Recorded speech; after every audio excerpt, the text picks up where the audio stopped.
امام جعفر صادق علیہ السلام میرے بادشاہ کا دور تھا، اللہم صلی اللہ محمد والے مولا مدینے کے بازار سے گزرے اور ایک شخص درزی ہے، وہ کپڑے سی رہا، کپڑے سیتا سیتا وہ ساتھ کچھ گنگنا رہا تھا، کچھ شعر پڑھ رہا تھا۔ امام کے قدم جائے پھر واپس آئے، امام نے قریب آ کر رکا، کتنا اچھا ہو تو اسی زبان سے ہمارے قصیدے پڑھے،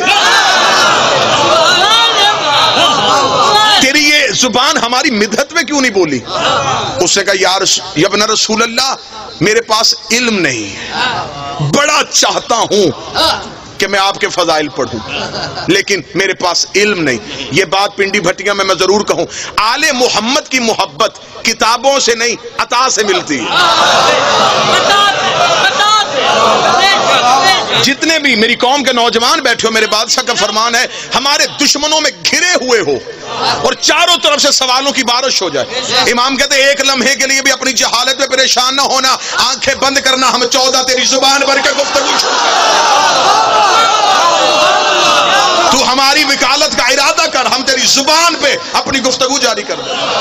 قبلہ اذان رضوی صاحب اتنا کہنا تھا، اس نے کہا امام نے کہا کتنا اچھا ہو تیری زبان میری مدحت میں بولے، اس نے کہا مولا میرے پاس تو علم ہی نہیں، اتنا کہنا تھا یا امام نے زمین سے ایک مٹی کا ذرہ اٹھا کے اس نے کہا زبان کو، زبان پہ امام نے یوں مٹی کا ذرہ رکھا، مٹی کا ذرہ رکھنا، اس نے آنکھیں بند کر کے کھولی، کھول کے اس نے چوک پہ کھڑے ہو گیا، آؤ میں تمہیں علی کے فضائل سناؤں۔ مجھے منبر عزت آل محمد کی قسم ہے، القطرہ کتاب میں لکھا ہے کہ لوگوں کا رش اکٹھا ہو گیا، اس نے علی کے فضائل پڑھنے شروع کر دیے، لوگوں کے ہاتھ دل پہ آ گئے، لوگوں نے کہا ہمارا دل اپنے سینے سے باہر نکل رہا ہے، ہمارے دماغ پھٹنے کے قریب آ رہے ہیں، یہ جو باتیں تو کر رہی ہے زندگی میں ہم نے کبھی کسی بشر سے نہیں سنی، یہ تو نے کہاں سے پڑھی ہے، یوں نے کہاں سے سیکھی ہے۔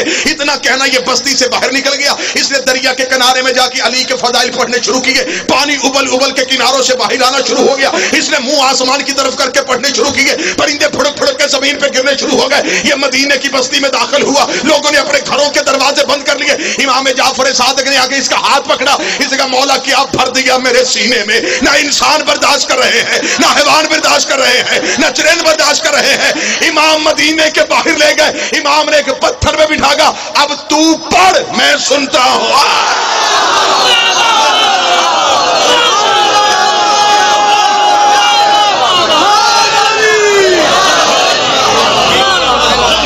علی ولی اللہ شریف ماؤں کی اولادوں کے لیے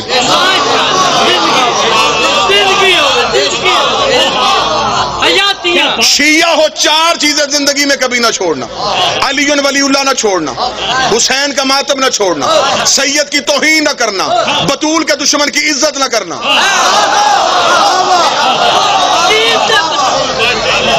مصلحت کے ساتھ زندگی گزارنی، پھر چھوڑ علی کو۔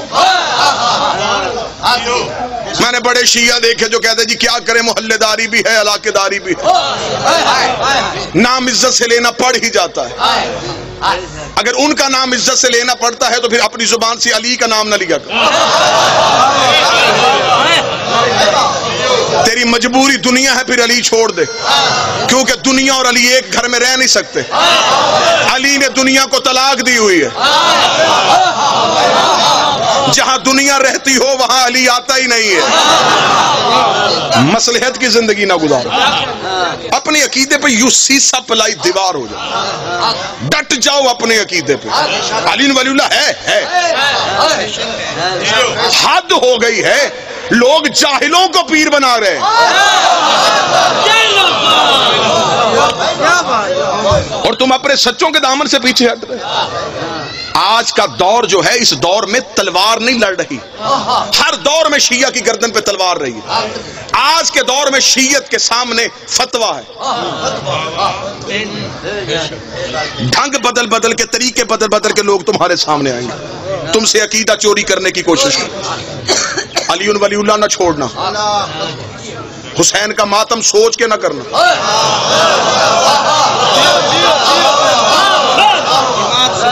بدن پہ خون شریف ہے تو حسین کے نام پہ ضرور نکالنا،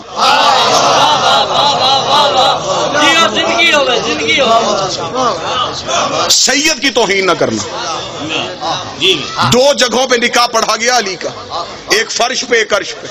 فرش پہ رسول نے پڑھا، عرش پہ توحید نے پڑھا. سیدوں کے شجرے بھی دو چلے، ایک فرش والے سید، ایک عرش والے سید. عرش والی اولاد زہرا معصوم ہے، فرش والی غیر معصوم ہے. عرش والے معصوم ہے، یہ غیر معصوم ہے.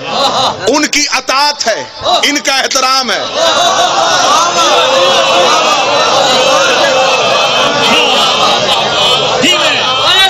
عرش والوں کی اطاعت ہے، وہ معصوم ہے.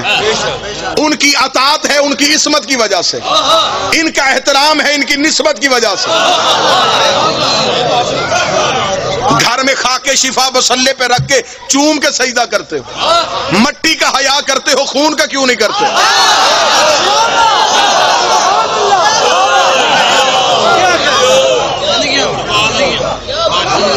سیدزادی ایک دن کی بھی ہو امتی کی ماں، بغیرت ہے وہ بندہ جو سیدزادی کا عقد غیر سید سے جائز سمجھے. آج بھی اولاد زہرا کو مختلف طریقوں سے لوٹا جا رہا ہے. سید اور ہیں، غیر سید اور ہے. سیدزادی کا نکاح غیر سید سے ہو جائے گا، سیدزادی پہ صدقہ حرام ہے، غیر سید پہ حلال ہے. حلال اور حرام کا فرق ہے. دلیلیں مانگو گے میں ممبر پہ کئی دلیلیں دینے کے لیے تیار. عقیدہ ہو تو پھر سیسا پلائی ہوئی دیوار ہونا چاہیے. بطول کے نوح دے پتر نے، نوح کا ایک بیٹا باغی ہوا تھا. نوح نے کہا تھا میرے لیے بچ سکتا ہے، فرمایا لیسا من اہلک، تیرا ہے ہی نہیں. میں نے تیرے شجرے سے نکال کے پھینک دیا ہے. نوح کا بیٹا نوح کا انکار کرے، اللہ شجرے سے نکال سکتا ہے. آج سید علی ولی اللہ کا انکار کرے، وہ حرام زادہ تو ہو سکتا ہے، سید نہیں ہو سکتا.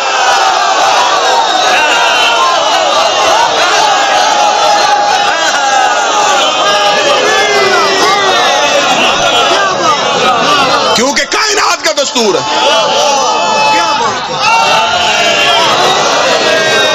جس پہ حسن اور حسین کا فیض ہو وہ کبھی انہیں بھونکتا نہیں.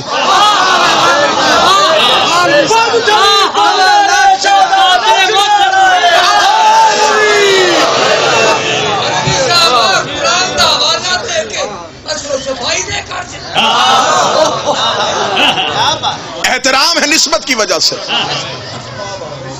نسبت کی وجہ سے احترام کرو. کسی بستی میں ایک سید بھی ہو، وہ بستی شکر کا سجدہ ادا کرے، اس سید کی وجہ سے وہ بستی قائم ہے. امام فرماتے ہیں کبھی عرش پہ جا کے تمہیں زمین دیکھنی پڑے تو زمین پہ جہاں تمہیں چمکتے ہوئے گھر نظر آئے، سمجھنا یہاں زہرا کی اولاد رہتی.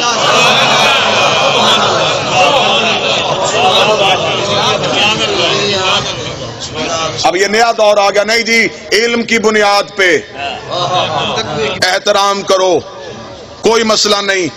سید گناہگار ہو کوئی عزت جائز نہیں. یہ سوال معصوم سے کیا گیا تھا. اب میں معصوم کا حوالہ دینے لگا ہوں. معصوم کا حوالہ سننے کے بعد پھر کسی کو مولوی کی بات پہ یقین آئے، وہ شجرہ ضرور چیک کرے. ممبر آل محمد پہ ذاتی خیال حرام ہے. آپ مجھ سے کوئی سوال پوچھے، اگر میں قرآن اور نص معصوم نہیں دے سکتا، میرا کوئی حق نہیں اس سوال پر جواب دینے کا. میں اپنی جہالت کا اقرار کر سکتا ہوں، لیکن میں مذہب آل محمد پہ اپنی ذاتی سوچ کو نہیں دلیل دے سکتا. معصوم سے ایک بندے نے پوچھا مولا اگر سید گناہگار ہو تو؟ امام نے فرمایا اگر صاحب کردار ہو، کردار دے کے عزت کرو. صاحب کردار نے نسبت دے کے عزت کرو. اس نے کہا مولا اگر صاحب کردار نہیں تو پھر عزت کیوں؟ امام نے فرمایا قرآن کی جو آیتیں ناسخ ہیں اور جو منسوخ ہیں، کیا ان منسوخ آیتوں کی عزت نہیں کرتے؟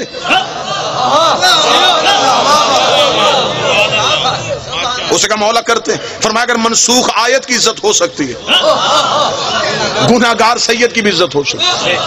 یہ ان کا اور ہمارا معاملہ ہے، ہم مجھ سے پوچھیں گے. میرا صادق امام گلی سے گزر رہا تھا، یا امام کا ایک محب اوندے منہ لیٹا ہوا تھا زمین پہ، بے ہوش تھا، نیم بے ہوشی کی حالت میں تھا. نیم بے ہوشی کی حالت میں ہے اور بدن غلاظت سے بھرا ہوا ہے. امام قریب سے گزرے، شیعہ کا مقام سنانے لگا ہوں، یوں گرا ہوا ہے. ایک دشمن آل محمد قریب سے گزرا اور امام صادق سے کہا اب کہنا یہ بھی تیرا شیعہ ہے. ایسے ہوتے ہیں تیرے شیعہ؟ نہ اسے جسم کی طہارت کا پتہ، کیسے لیٹا ہوا ہے. امام نے اسے ہاتھ سے پکڑ کے سیدھا کیا، آنکھیں اس کی کھلی نہیں. یہ جب سیدھا اسے کہا یا علی، امام نے کہا دیکھ اپنی ہوش نہیں، یہ تو پتا ہے کہ علی ہے.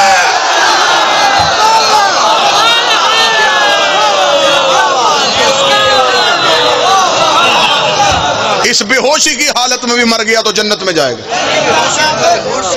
علامہ صاحب انہیں آکھیا بھی یعنی تیرے دشمن تے لانا. آل محمد کا مذہب ذاتی سوچ کا مذہب نہیں. دکھ اور تکلیف مجھے تب ہوتی ہے جب بچہ پیدا شیعہ کے گھر میں ہو، کان میں اذان علی ولی اللہ دی جائے، ماں بچپن سے گود میں بٹھا کے مجلسوں میں آتی رہی ہو، اور پھر وہ ہاتھ میں توضیح المسائل اٹھا کے ہم سے پوچھے اس میں علی کہاں لکھا ہے. پاک بی بی کے نوری محل میں کھڑا ہو کے کہہ رہا ہوں علی ولی اللہ توضیح المسائل کا مسئلہ نہیں. توضیح المسائل مسئلوں کی کتاب ہے، علی مسئلہ نہیں ہے. علی کوئی مسئلہ ہے؟ توضیح المسائل سے نماز دیکھو، روزہ دیکھو، واجبات غسل دیکھو. علی ولی اللہ ڈھونڈنا ہے تو قرآن دیکھ. علی ولی اللہ کو توضیح المسائل کا مسئلہ نہیں. بڑا جاہل ہوتا ہے وہ اسٹوڈنٹ جو ریاضی کا سوال سائنس کی کتاب سے ڈھونڈ رہا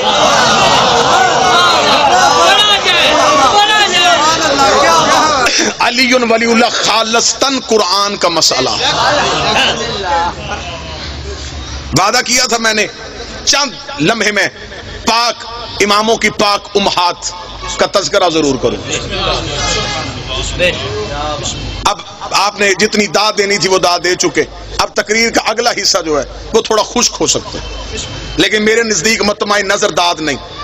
بہت زیادہ پڑھا، ابتدا ہی میری ذاکری کی اسی پنڈی بھٹیاں سے ہوئی. میں اقرار کرتا ہوں، ممبر پہ اقرار کر رہا ہوں. بدبخت ہوتا ہے وہ بندہ جو اپنے محسنوں کو فراموش کر دیتا.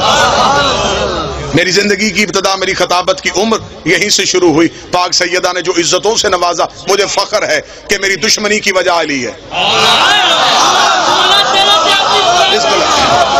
بابا احسان رضوی صاحب، میری دشمنی کی وجہ علی ہے، اور مجھے فخر ہے میری نسلیں بھی وہ قرضہ اتارنا چاہیں تو زندگی میں نہیں اتار سکتی جو پاک بی بی نے مجھ پہ قرض کیا. پاک بی بی نے احسان کیا. وہ احسان یہ ہے کہ میں نے محمد کی بیٹی کی وکالت میں ہتھکڑیاں پہنی ہیں.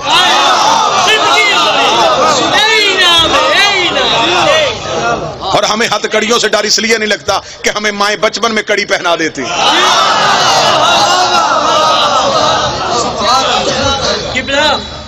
مسجد کوفہ سرکار میس میں تمار پہ روزے دوتے ایک سلام لکھیا ہے آج بھی، السلام علیکہ یا شہید والولائے امیر المومنین علی ابن ابی طالب علیہ. بے شک اس تو بچہ ہی نا، بے شک عقیدہ ولایت، بے شک بے شک علی کی ولایت میں انسان جہاں بھی مارا جائے.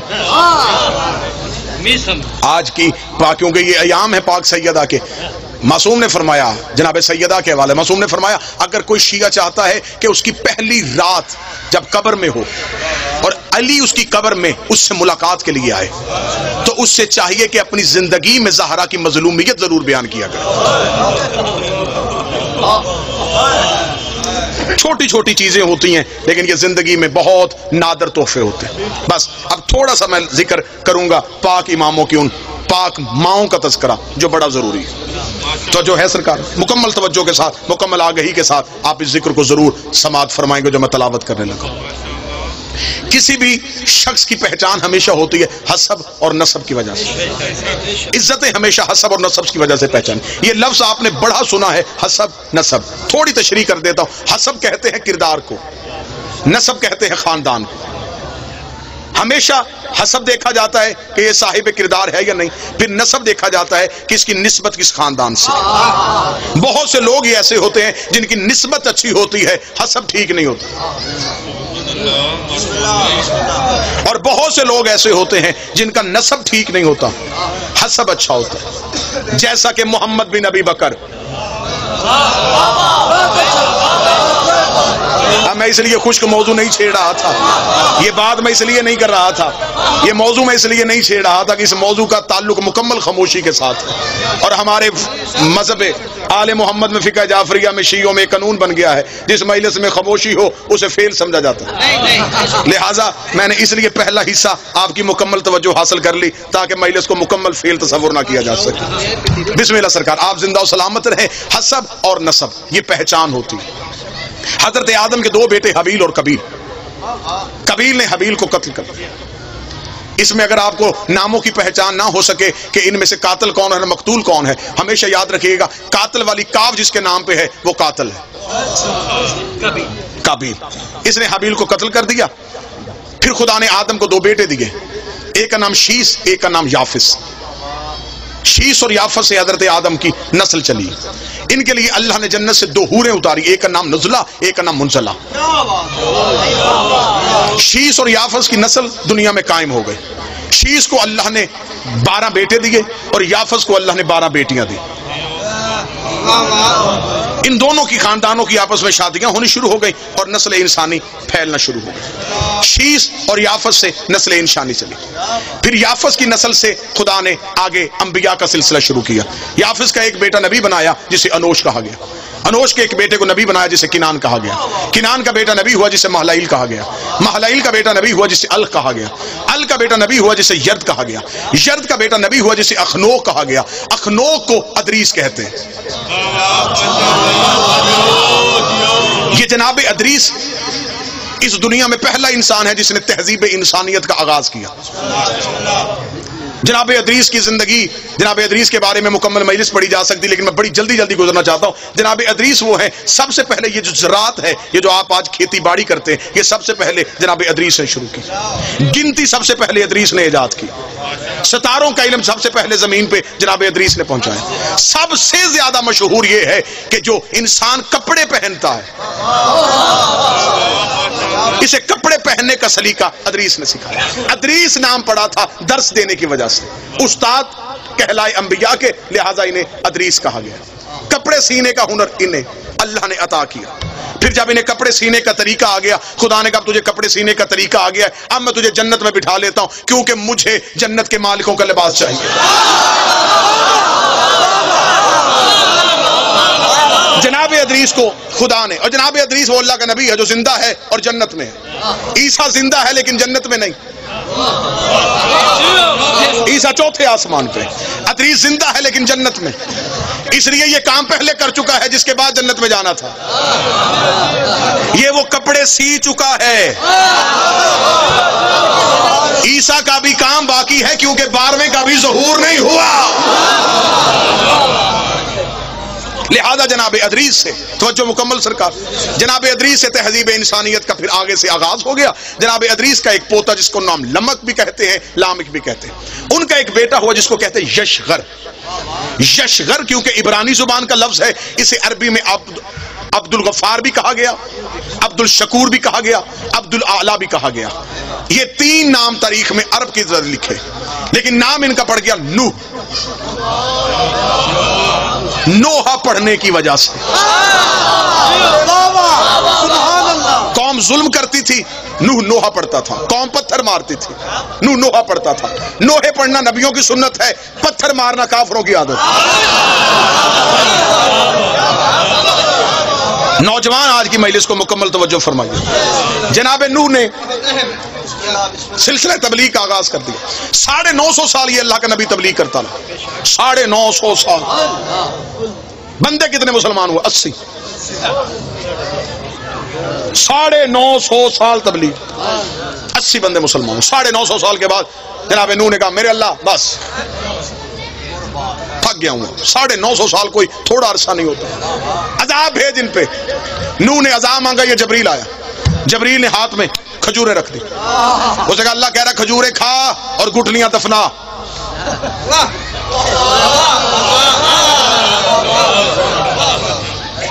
اب دیکھیں حد ہو گئی، مانگا اس نے عذاب تھا۔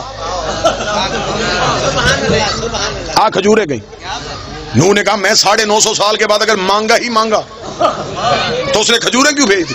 جبریل نے کہا خدا کہہ رہا ہے کہ کھجوریں کھا اور اس کی گٹلیاں زمین میں دفنا، ان سے کھجور کا درخت پیدا ہوگا، جب وہ کھجور کا درخت پیدا ہو جائے اس کھجور کے درخت کے لکڑیاں اتارنا، اس لکڑی کے پھٹے بنانا، ان پھٹوں سے پھر ایک کشتی بنانا۔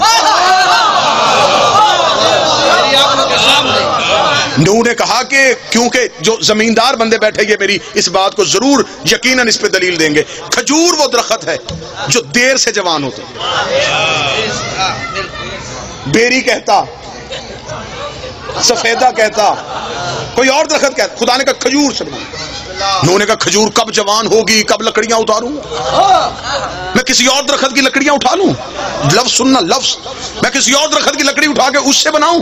جبریل نے کہا تجھے نہیں پتا سفینہ بننا ہے نجات کا، نجات کے سفینے کو یہاں کی لکڑی لگ ہی نہیں سکتی۔ کون شیعہ ہے جسے نبی کی حدیث نہیں یاد؟ نبی نے کہا میری اہل بیت کی مثال سفینہ نوح کی ہے، اگر نوح کی کشتی کو یہاں کی لکڑی نہیں لگتی تو اہل بیت میں کوئی گناہگار کیسے آ سکتا؟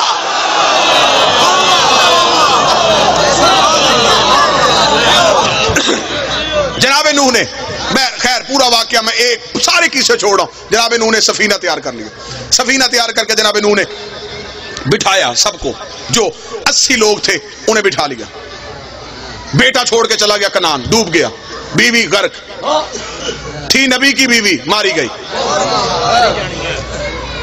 تھا نبی کا بیٹا غرق ہو گیا، جوڑے جوڑے بٹھانے شروع کر دیے، جانوروں کی ہر نسل، کیونکہ دوبارہ پوری دنیا نے غرق ہونا تھا، نئی دنیا آباد کرنی تھی، لہذا ہر مخلوق کا جوڑا چاہیے تھا۔ نبی نے بلایا ساری مخلوقات میں سے 80 انسان آ گئے اور ہر ایک جانور کا جوڑا جوڑا آنا شروع ہوا، حتیٰ کہ خنزیر جو ہے یہ بھی نوح کی کشتی کی طرف دوڑا۔ اس کی مادہ نے اس سے پوچھا کہاں جا رہا ہے؟ اس نے کہا تجھے نہیں پتا نبی بلا رہا ہے، اگر نہ گئے تو کل کو دنیا کہے گی تھی سور تھے نہیں آئے۔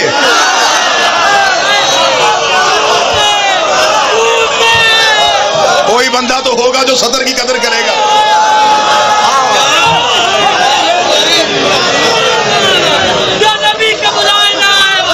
کل کو دنیا کہے گی، رائے نجم صاحب کل کو دنیا کہے گی خنزیر تھے نبی بلاتا رہا، نہیں ہے، لہذا ہمیں جانا پڑے گا۔ چلے گئے 80 لوگ آباد ہو، 80 لوگ لے کے جناب نوح کی کشتی کو ہجودی پہ جا کر رکی، پوری دنیا غرق ہو گئی۔ ترکی کے قریب ایک شہر آوران آج بھی ہے، یہ پہلا شہر ہے جناب نوح کے دور کا جو آباد ہوا۔ اگر نوجوان بیٹھے، اگر آپ گوگل پہ جائیں میپ اٹھائیں تو آپ کو عراق سے موصل سے جو حلب کی روڈ ہے اس پہ آپ دیکھیں تو شمال کی جانب آپ کو وہ آبادی نظر آئے گی، آوران۔ یہ زمانہ قدیم کا سب سے پرانا شہر ہے جو آج بھی آباد ہے۔ یہاں پہ آ کے وہ 80 لوگ آ کے ٹھہرے، انہوں نے اس شہر 80 لوگوں نے وہ شہر آباد کیا۔ وہاں پہ آج بھی ایک گلی ہے، ایک بازار ہے جسے کہتے ہیں سوق السمانیہ، 80 لوگوں کی آباد کی ہوئی گلی۔ سمانیان کہا جاتا ہے 80 کو، سوق کہا جاتا ہے عربی میں بازار کو، 80 لوگوں کا آباد کیا ہوا بازار۔ یہاں پہ آ کے انہوں نے یہ شہر آباد کر لیا۔ جب یہ شہر آباد ہو گیا تو پھر ایک ایسی بیماری ہے جس سے یہ 80 لوگ دنیا سے چلے گئے۔ نوح کے 3 بیٹے اور ان کی اولاد بچ گئی، حام، سام اور یافس۔ اب خدا نے دوبارہ نسل انسانیت کا آغاز کر دیا۔ حام، سام، یافس، نوجوان یاد رکھیے گا آج کی تقریر، حام، سام اور یافس۔ اب اس سے نسل انسانیت شروع ہونے لگی، کیونکہ خدا اب دوبارہ انسان کو طاہر کرنے لگا ہے، مرکز عصمت پہ انسان کو لے کے واپس آنے لگا ہے۔ اب حام، سام اور یافس یہ 3 بیٹے ہیں جن سے نسل انسانیت کا آغاز ہو گیا۔ حام کے 9 بیٹے، سام کے 9 بیٹے، یافس کے 11 بیٹے، جس سے نسل انسانی چلی۔ اب یہ جو حام ہے اس کے لیے میں نوجوانوں کو بتاؤں، جتنا بھی یہ افریقہ ہے، اس ٹائم دنیا کے 7 بر اعظم ہیں۔ اب دیکھیے گا میں پوری دنیا کا نقشہ آپ کے سامنے پڑھنے لگا ہوں۔ جتنا بھی افریقہ ہے، جتنے بھی سیاہ فام لوگ ہیں، سیاہ کالے جتنے بھی لوگ ہیں، یہ جناب حام کی نسل میں سے، یہ اولاد ہے جناب حام کی۔ اس پوری نسل میں سے جو قبیلہ، جو خاندان عزت، روحانیت، عبادت سے مشہور ہوا، اسے کہتے ہیں قبیلہ بربر۔ یہ خاندان بربر وہ تھا جو حام کی اولاد میں سے پاکیزگی، بزرگی، عزت اور فضیلت میں مشہور تھا. جناب فضہ کا تعلق اس خاندان سے تھا. اس خاندان کو نوبیہ بھی کہتے ہیں، اس لیے جناب فضہ کا ایک لقب ہے فضہ نوبیہ، اس خاندان بربر کی وجہ سے. یہ جناب حام کی اولاد ہے. یہ سارا سیاہ فام علاقہ یہ جناب حام کی اولاد میں سے ہیں. اور یہ جو قبطی ہوتے ہیں، جو نجاشی بادشاہ، یہ سارے بھی حام کی نسل میں سے آئے. جناب سام آ گئے. اب جناب سام جتنا بھی عرب ہے، یہ سام نے آ کے عرب کو آباد کیا. یہ عرب جسے ہم آج سعودی عرب کہتے ہیں، یا یہ عراق، یا جتنی بھی یہ علاقہ جہاں پہ عربی بولی جاتی ہے، یہ عرب یہ سارا حجاز کہلاتا تھا. اسے آ کے سام اور سام کے بیٹوں نے آباد کیا. جناب سام اسے آباد کر کے خود جناب سام بر صغیر میں آ گئے، پاک و ہند میں. جناب سام جب بر صغیر میں پہنچے تو یہ پاکستان میں جب آئے تو یہ گجرات میں آئے. آج بھی ہیڈ مرالہ سے جلال پور جٹا کی طرف جاتے ہوئے وہاں پہ 18 نبیوں کی قبریں ہیں. آپ کو پورے پاکستان میں اکثر جگہوں پہ قبریں ملے گی جسے ہمارے لوگ زمانے کے لوگ کہتے ہیں 9 گزے. انہیں پیر سمجھا جاتا ہے. یہ جناب سام کی اولاد میں سے.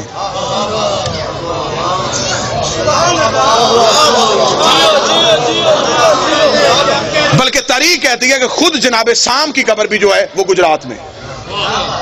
جناب سام بر صغیر میں آ کے آباد ہو گئے.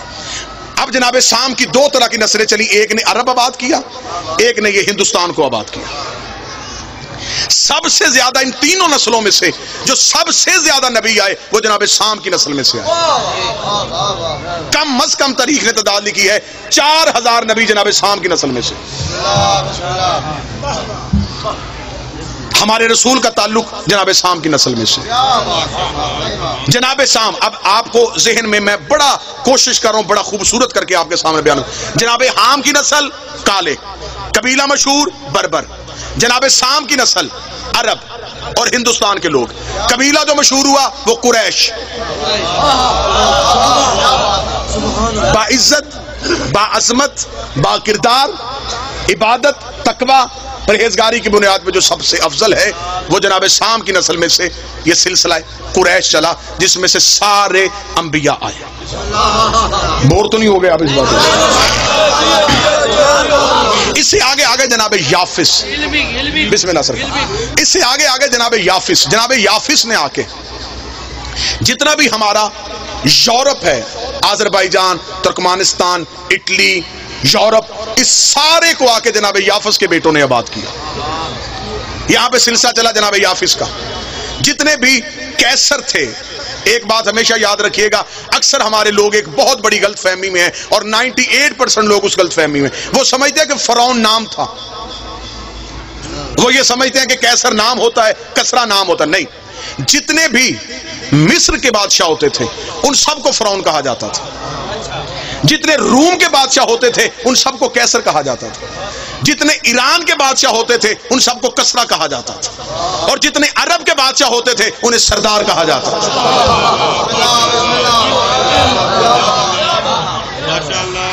پھر ایک چوتھی نسل چلی. ان تینوں نسلوں کے امتزاج سے ایک چوتھی نسل قائم ہوئی جسے آریہ کہا جاتا ہے. اگر آپ نوجوان جائیں گے انٹرنیٹ پہ آپ جا کے سرچ کریں گے تو مہابھارت، برہمن جو ہندو مذہب میں ہے، جو ہندو مذہب کا سب سے برگزیدہ خاندان ہے، اس کا تعلق بھی آریہ نسل کے ساتھ ہے. یہ 4 نسلیں آباد ہو گئی، حام، سام اور پھر آریائی نسل. جناب یافس کو چھوڑ کے حام، سام اور آریہ. جناب یافس پہ پھر گفتگو، کل کی گفتگو پہ میں جناب یافس پہ بول دوں گا. اب ہمارے جو 5 امام ہیں ان کی مائیں سامی النسل ہیں.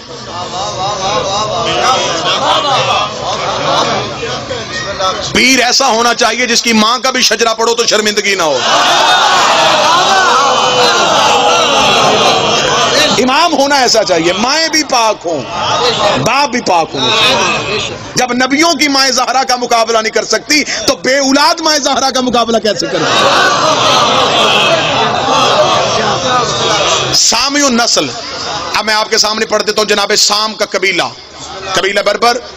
جناب حام کا جناب سام قبیلہ قریش. جناب سام کے قبیلے میں سے جو ہمارے 5 آئمہ کی والدہ امہات ہیں، مائیں ہیں مقدس، ان میں سے پہلی ماں مولا امیر المومنین کی والدہ جناب فاطمہ بنت اسد، اللہم صلی علی محمد و آل محمد، اسد کی بیٹی، نسل سام کی، مولا امام حسن اور امام حسین کی والدہ جناب سیدہ شہزادی کونین، نسل سام میں سے 3 امام ہو گئے جی۔ 5واں امام امام محمد باقر علیہ السلام، ان کی والدہ ہے فاطمہ بنت حسن، امام حسن کی بیٹی فاطمہ، ان کا تعلق بھی جناب سام کی نسل میں سے، ٹھیک ہو گیا۔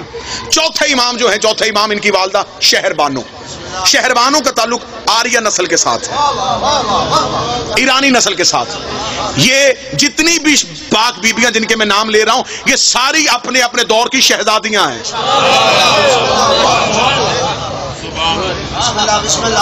5 امام جن کی مائیں سامی النسل میں سے ہیں، 3 امام وہ ہیں جن کی مائیں حامی النسل میں سے ہیں، جناب امام موسیٰ کاظم علیہ السلام، اللہم صلی علی محمد و آل محمد، ان کی والدہ حمیدہ خاتون، امام محمد تقی ان کی والدہ سمانہ خاتون، امام علی نقی ان کی والدہ سبیکہ خاتون۔ یہ 3 مائیں وہ ہیں جن کا تعلق جو ہے وہ حامی النسل کے ساتھ ہے۔ پھر آگے 3 مائیں ہیں جن کا تعلق آریائی نسل کے ساتھ ہے، جناب شہر بانو، امام زین العابدین کی والدہ، امام حسن عسکری کی والدہ حدیثہ خاتون، ان کا تعلق بھی آریائی نسل کے ساتھ ہے۔ جناب شہروانو نشیروان عادل، اس کا بیٹا کبیر تھا، اس کا بیٹا پھر آگے جا کے خسرو پرویز، خسرو پرویز کا بیٹا یزگرد، یزگرد کی بیٹی ہے جناب شہربانو۔ ایک جملے میں بڑی جلدی میں ایک جملے میں ختم کر دیتا ہوں، یہ بی بی شہربانو یہ 2 بہنیں تھیں، گیہان بانو اور شہربانو۔ دوسری خلافت کے دور میں انہوں نے، کیونکہ ایران بہت بڑی سلطنت تھی، دوسرے خلیفہ نے ایران پہ قبضہ کرنے کے لیے فوجیں بھیج دی، فوجوں کی چڑھائی ہو گئی اور بہت لمبی جنگ شروع ہو گئی ایرانیوں کے ساتھ۔ وہاں پہ تیسری خلافت کا دور ختم ہو رہا تھا، جب یہ جنگ جیت کے وہاں سے قیدیوں کو قید کر کے پہنچے، جب یہ مدینے پہنچے ہیں تو اس وقت تخت میں امیر المومنین بیٹھ چکے تھے، انہوں نے لا کے قیدی مولا امیر کے دربار میں پیش کر دیے۔ مولا امیر المومنین کے دربار میں جب قیدیوں کو پیش کیا تو اس میں یہ 2 بیبیاں بھی تھیں، جناب شہربانو بھی تھی اور جناب گیہان بانو بھی تھی۔ امام علی نے فرمایا فوراً ان بیبیوں کو آزاد کرو، شریف کی بیٹیوں کو یوں قید کر کے نہیں لاتے۔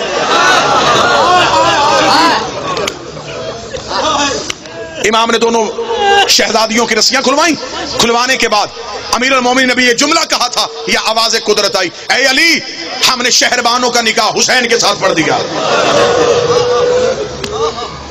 آنکھیں برس پڑی، انشاءاللہ یہیں سے گفتگو کا تسلسل آگے لے کے چلیں گے۔ اب 4 جملے میں مصیبت کے ضرور پڑھ دو۔ علی نے فرمایا کھول دو اس کی رسیاں۔ علی کے دربار میں 2 بیٹیاں آئیں، ایران کے بادشاہ کی۔ اللہ نے کہا ان کی رسیاں کھولو، اور جملے ہیں تاریخ میں، اللہ نے فرمایا شریف کی بیٹیوں کو یوں درباروں میں نہیں لاتے۔ یہ جملہ کہنے کے بعد علی تخت سے نیچے اترے اور حجرے میں جا کے چیخے مار کے روئے۔ علی کے ایک نوکر نے جا کے کہا یا علی آپ نے حکم دیا تھا رسیاں کھل گئیں۔ فرمایا ایران کے بادشاہ کی بیٹیاں آئی ہیں اور دربار میں حیا ہو گیا، علی کی بیٹیاں شرابی کے دربار میں رسیاں پہن کے کھڑی رہیں۔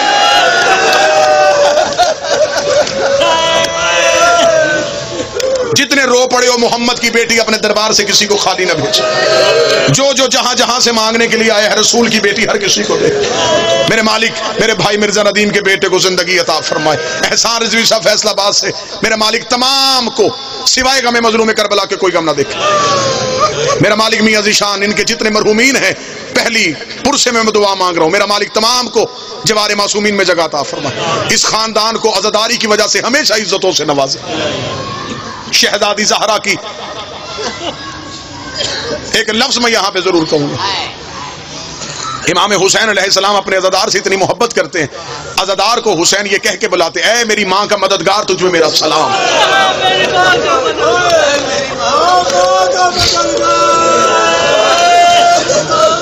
آپ کے سامنے ذاکرین پڑھتے ہیں کہ رسول کی بیٹی کا پہلو سے ہاتھ نہیں اٹھا، نبی کی بیٹی اپنے دائیں ہاتھ سے تسبیح نہیں پڑھ سکی، زخم اتنا گہرا تھا بی بی پہلو سے ہاتھ نہیں اٹھاتی، انگلیاں شہید ہو چکی تھی بی بی تسبیح نہیں کر سکتی تھی۔ اور ہمیشہ یہ دنیا کا دستور ہے، فطرت ہے، ایک جگہ پہ زخم ہو, دوسری پہ اللہ نہ کرے اس سے بڑا زخم آ جائے, پچھلا زخم بھول جاتا ہے, اگلے زخم پہ ہاتھ آ جاتا ہے. آپ کے سامنے میں نے یہ لفظ پڑھا, اب میں دیکھوں گا کون بندہ ہے جو کہلواتا بھی شیعہ ہے اور پھر وہ جملہ برداشت کرے گا. ساری زندگی حسین کی ماں نہ پہلو سے ہاتھ اٹھا سکی, نہ دائیں ہاتھ سے تسبیح کر سکی, لیکن کچھ وقت ایسے آئے ہیں زہرا کا ہاتھ بھی اٹھ گیا ہے, زہرا کا دائیں ہاتھ بھی اٹھ گیا ہے. جب حسین نے اکبر کی لاش اٹھانا چاہی, زہرا کا ہاتھ پہلو سے اٹھا. جب حسین نے قاسم کی لاش چنی, زہرا کا پہلو سے ہاتھ اٹھا. جب حسین نے اصغر کی گردن سے تیر کھینچا, زہرا کا پہلو سے ہاتھ اٹھ گیا. بی بی کی آواز آئی, حسین مجھے اپنے زخم بھول گئے, بھول گئے حسین مجھے پہلو کے زخم. کہاں کہاں نہیں روئی محمد کی بیٹی. ہم سارے شیعہ ہر نماز میں دعا مانگتے ہیں, 12واں آ جائے, 12واں آ جائے. مجھے بی بی کی عزت کی قسم ہے, تم سب جتنا انتظار کر رہے ہو, کئی گنا زیادہ انتظار کر رہی ہے محمد کی بیٹی.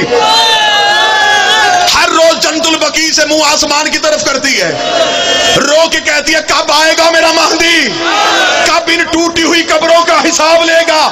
تیری ماں تیرا انتظار کر رہی, سید بیٹھے ہو, مجھے جملہ معاف کر دے, جب آئے گا میرا 12واں.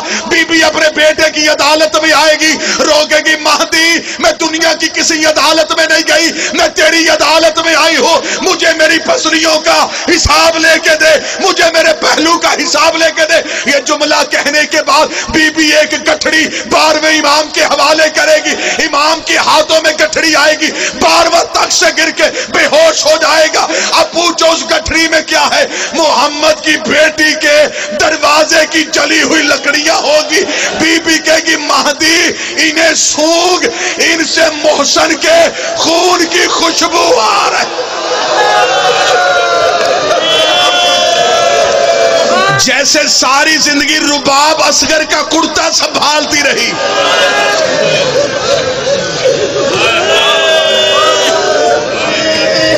بعض روایات نے لکھا شکم میں نہیں, ہاتھوں میں تھا موسن. جب دروازے پہ آگ آ گئی, 36 بدماش دروازہ گرا رہے تھے,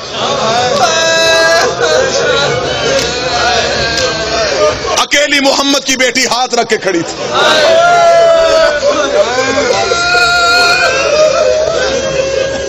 باہر سے کسی نے کہا دروازہ کھول ورنہ ہم آگ لگائیں گے. بی بی نے کہا یہ وہ دروازہ ہے جہاں محمد رکتا ہے, جبریل جھکتا ہے, خبردار دروازے کو آگ لگانے کا نہ کہنا. باہر سے کسی کی آواز ہے, علی کو بھیج, ہم بیعت لینا چاہتے ہیں.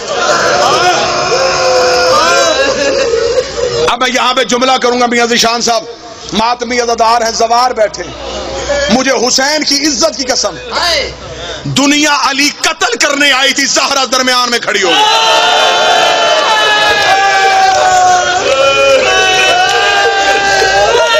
مجھے منبر کی عزت کی قسم ہے, یہ قتل کرنے آئے تھے علی کو, درمیان میں کھڑی ہو گئی زہرا. ولایت کا تحفظ کیا علی کی, حسین کی ماں یوں سامنے کھڑی ہے, 36 دروازہ گرا رہے, اکیلی محمد کی بیٹی دروازے پہ ہاتھ رکھ کے کھڑی ہے. اب میں بار بار رک رہا ہوں اس لیے کہ مجھے ڈر لگ رہا ہے کہ میں بی بی کے نوری محل کے سامنے کھڑا ہوں. مجھے جملہ معاف کر دینا, جب زہرا کا کوئی اپنی طاقت نہ رہی, بی بی کا دایاں ہاتھ دروازے پہ تھا, ایک کمینے نے آنکھ کا اشارہ کیا, کنفس بے غیرت نے تازیانہ نکالا, اس نے محمد کی بیٹی کے بازو پہ تازیانہ مارا. اسے کہا زہرا دروازہ چھوڑ, زہرا دروازہ چھوڑ, کوئی سید ہو مجھے معاف کر دینا.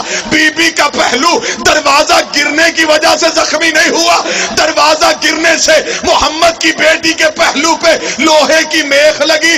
پسلیاں شہید دروازہ گرنے سے نہیں ہوئی, بی بی دروازے کے نیچے تھی, لوگ صحن میں چلے.